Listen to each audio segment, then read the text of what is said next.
Well, hey, welcome to Money Matters with Hill Financial Group. I am Casey Harding, solo for this podcast.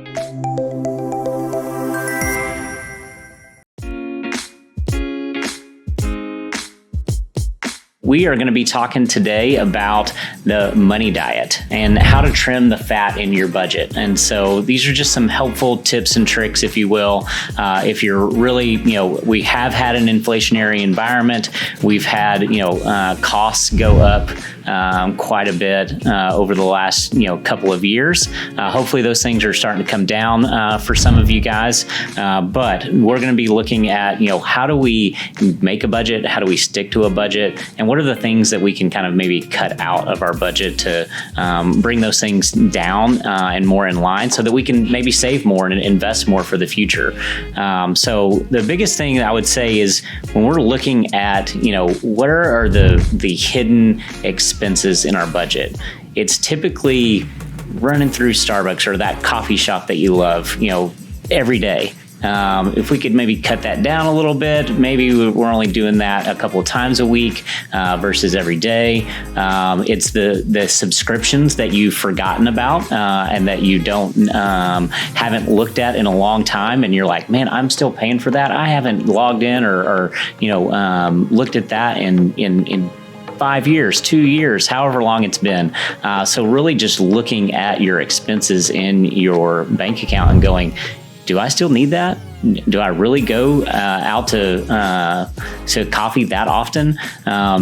Or a lot of times it can also be you're going out to eat a lot. And I do see that a lot with clients where we really get into their budget and we're looking at, and they're like, wow, we spend $1,000 a month going out to eat.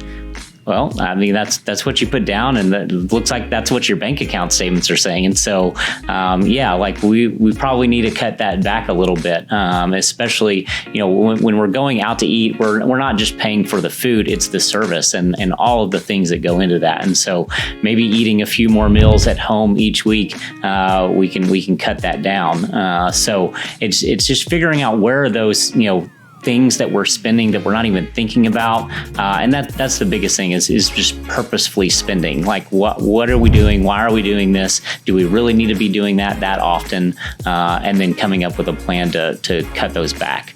Some of the other things that I've seen is just looking at what were the unexpected expenses that came up throughout the year that we didn't really budget for, and so those can kind of ebb and flow and not come up consistently. But if you start seeing those things repeatedly, happening year over year, then it's probably not a discretionary item anymore. It's a need.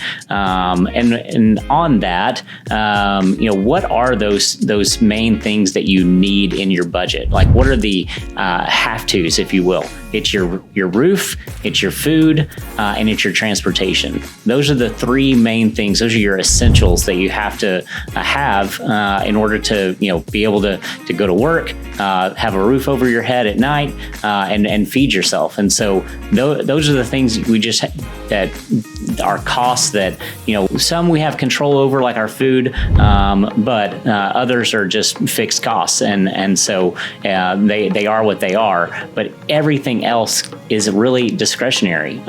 So how much the cell phone is, utilities, all of those things, we can kind of manage that. Now, if you're in my household, the thermostat can kind of be a little bit of a fight, but we just try to figure out where's that healthy balance of keeping it comfortable. But I know that those are fun conversations sometimes in a marriage. So, but yeah, those are really the main things that I would say of what it looks like to trim the fat in your budget is making sure that we're, keeping an eye on where are we going out to eat too often? Where are we going to coffee every day? Are we, spending, $6-7 for that cup of coffee? Or where are the subscriptions? Whether it's, Netflix, Disney Plus, Spotify. I mean, all these things have really kind of been, really become a part of our lives in a lot of ways. But what are the ones that we have had for a long time that we don't use anymore, and get those cut out of your budget, and you'll bring some of those costs down to your monthly expenses, and then reallocate those dollars towards savings. So hopefully that's helpful. Little tips and tricks about trimming the fat in your monthly budget.